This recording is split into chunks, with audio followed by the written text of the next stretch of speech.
यांनी इतकं सुंदर सुमित भाऊ होता, सगळ्यांनी सुंदर कविता, आणि तुम्ही सगळेच जण कवी आहात आणि त्यामुळे मला ज्या कवींमुळे या धम्माकडे येण्याची ऊर्जा मिळाली, तुम्हा सर्वांच्या परिचयाचे आहेत, दिग्गज आहेत आणि ते सध्या आजारी आहेत. आपण सगळ्यांनी प्रार्थना करूया या महापुरुषांच्या चरणी की त्यांना उदंड आयुष्य लाभावं, लवकरात लवकर त्या आजारातून आमचे विवेकदादा आपले बरे व्हावे.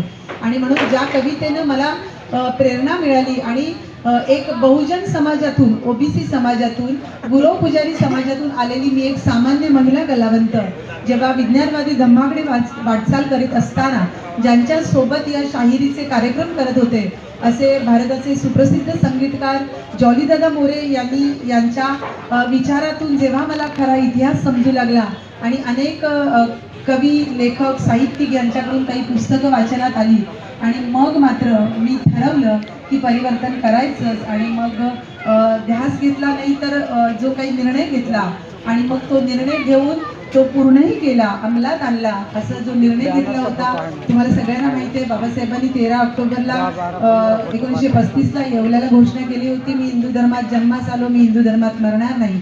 अशीच काहीची घोषणा मी सुद्धा या आपल्या पवित्र चैत्यभूमीवर आणि BIT चाळ परेलच्या या ठिकाणी बाबासाहेबांचं वास्तव्यास असणारं घर आणि त्या ठिकाणी 4 डिसेंबरला अभिवादन सभा होते दरवर्षी, त्या ठिकाणी तुम्ही 4 डिसेंबरला या.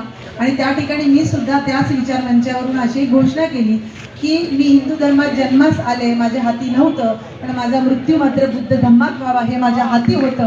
आणि मग मात्र 5 ऑक्टोबर 2022 रोजी 5000 ओबीसी बंधू भगिनींना घेऊन नागपूरच्या पवित्र दीक्षाभूमीवर मी आणि माझा लहान मुलगा अभिषेक पाटील यांनी विज्ञानवादी धम्माचा स्वीकार केला.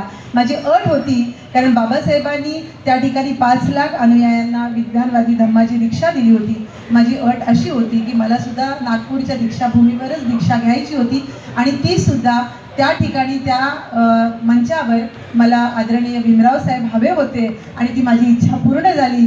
आणि मी आता या धम्माचा प्रचार आणि प्रसार माझ्या शेवटच्या श्वासापर्यंत असाच करेल, असं या भारतीय बौद्ध महासभेच्या वतीनं आम्ही कलावंत म्हणून आमच्या सांस्कृतिक मंचावर मी आणि संगीतकार जॉलीदादा मोरे असतो.